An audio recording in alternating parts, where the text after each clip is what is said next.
How did he get her? I'm here to take you with me. Hold your fire!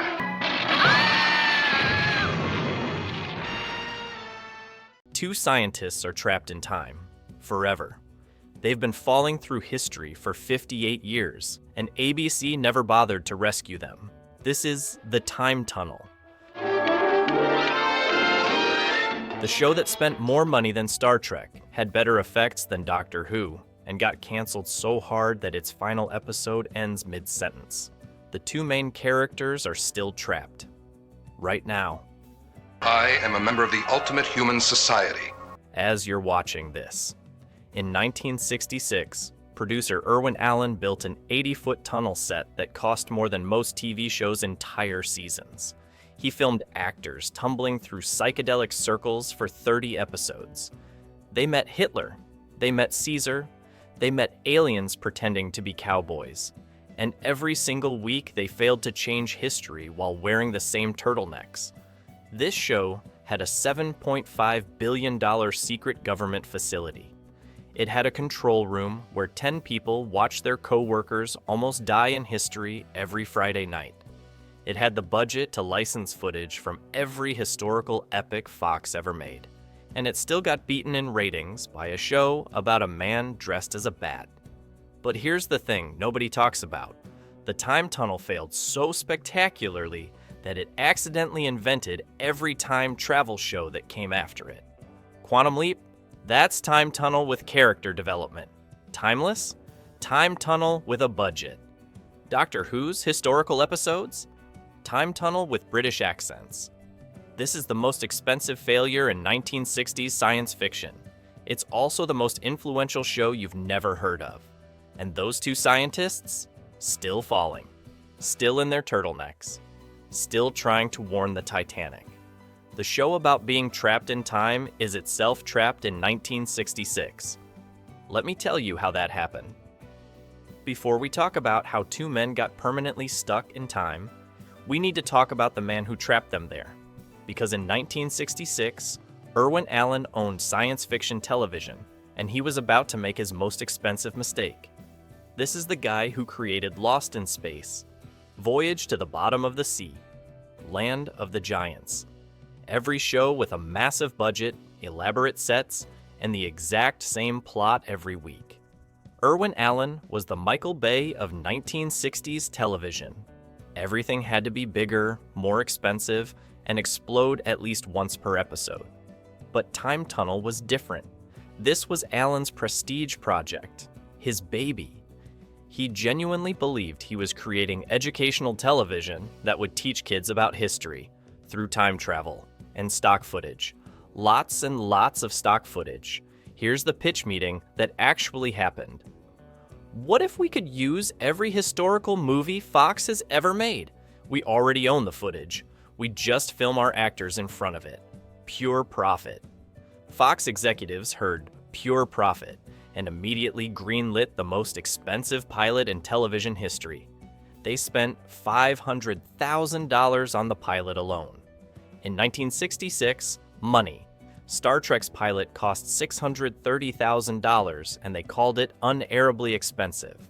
The tunnel set itself was an 80-foot monster that required its own soundstage.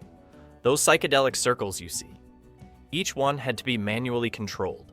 The effect of falling through time required multiple cameras, optical printing, and approximately $500 every single time someone jumped into the tunnel, which happened twice per episode minimum.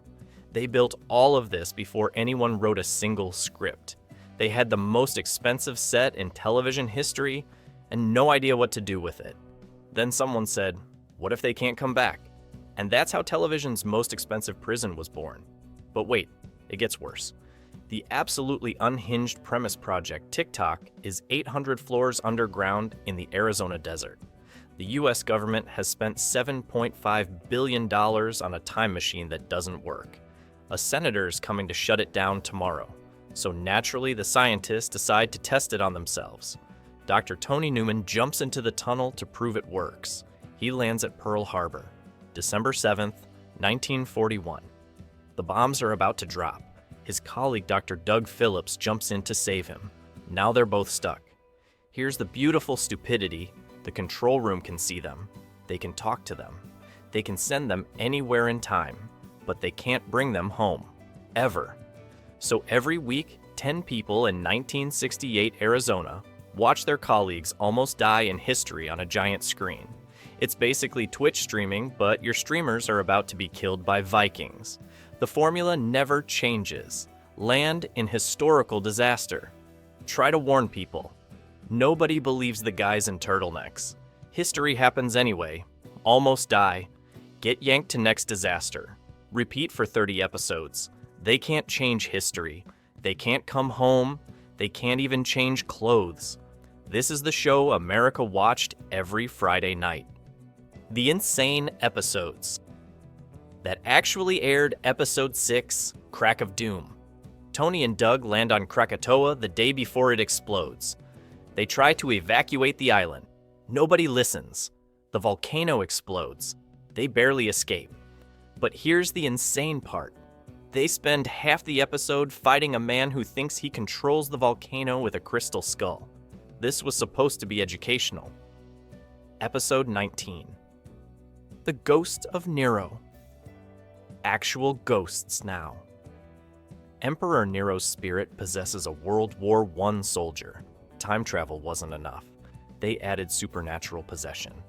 The educational history show now had ghosts playing fiddles while battlefields burned. Episode 25. The Death Merchant. They land during the American Civil War. Meet Machiavelli. Yes, that Machiavelli. He's there, in Gettysburg, working with aliens. The show completely gave up. Episode 28.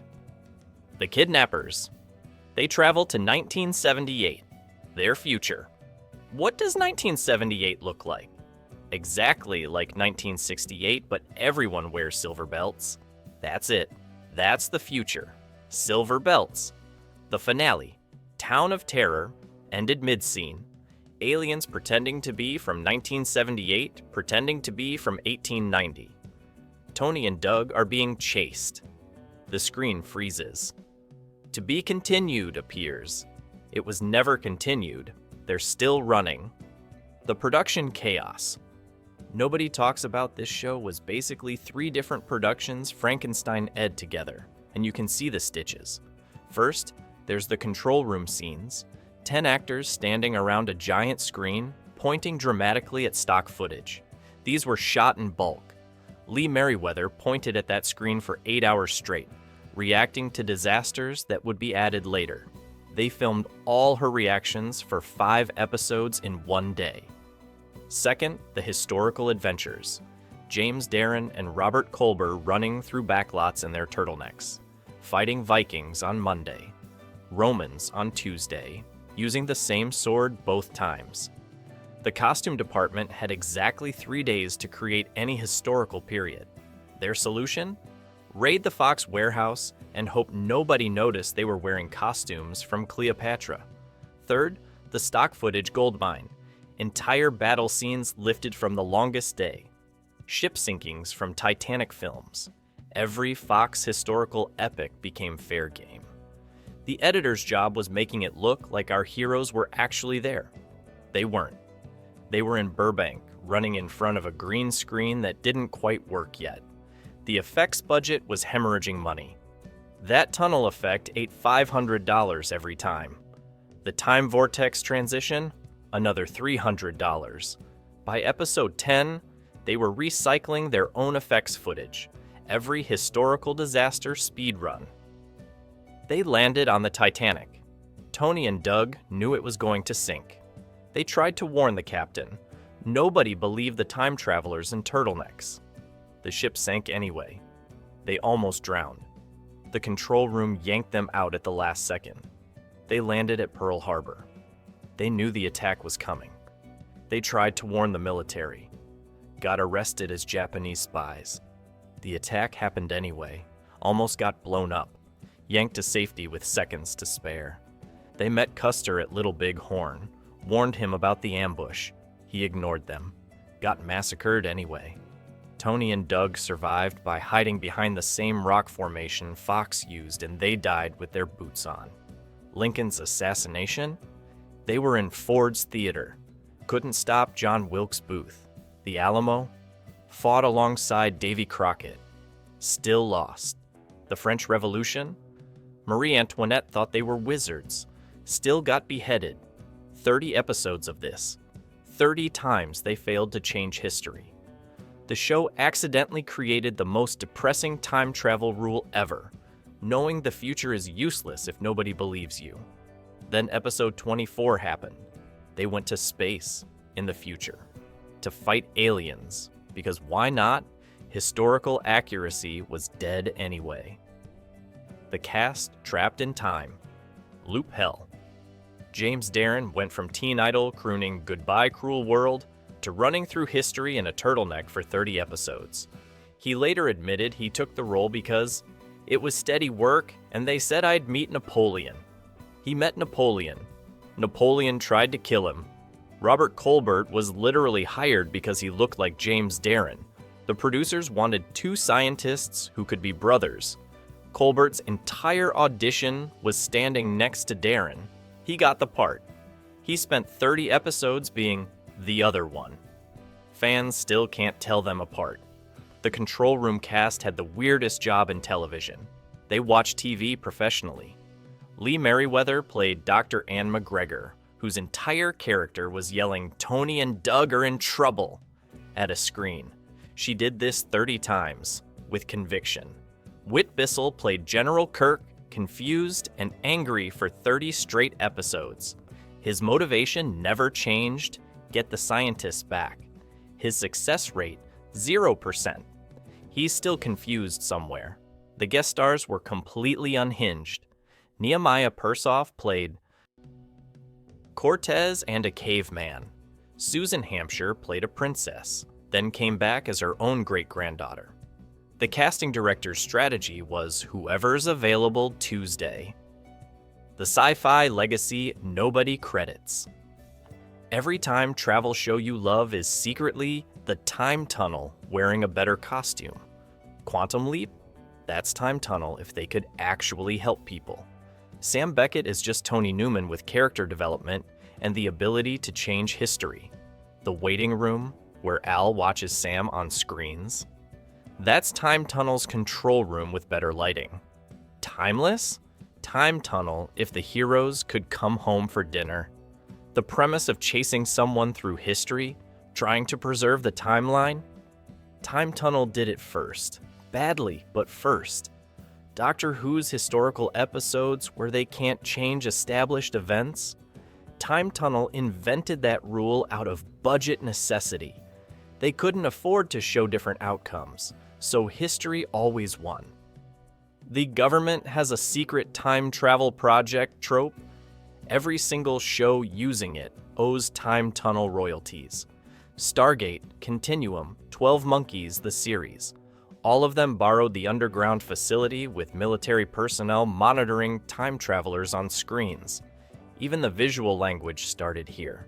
The swirling vortex effect when traveling through time, that $500 per use tunnel sequence became the template. Doctor Who's time vortex, Quantum Leap's leap effect. Every show that followed used some variation of people tumbling through psychedelic circles. Time Tunnel failed so specifically that it became a blueprint. Every show learned what not to do by studying exactly what it did. Why it failed. Spectacularly. The show was trapped in its own temporal paradox. Every episode had to follow the exact same formula because they'd film the control room scenes in bulk. They literally couldn't change their format without reshooting everything. The show about time travel couldn't evolve. The budget that should have been its strength became its weakness. They spent so much on effects and sets that they couldn't afford decent scripts. Writers got $3,500 per episode while the tunnel effect cost $500 per use. The math was broken. Then there's the Vietnam problem nobody talks about. This show aired while America was losing a real war. Every week, Tony and Doug participated in historical battles where America looked heroic. Audiences watching body counts on the evening news didn't want to see sanitized history lessons on Friday nights.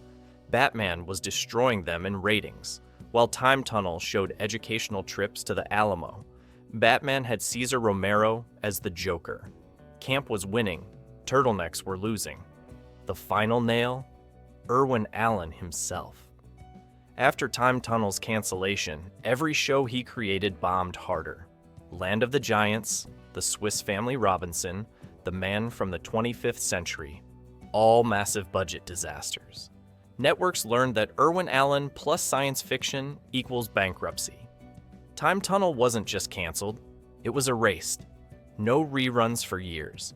No merchandising. Just two scientists still falling through time.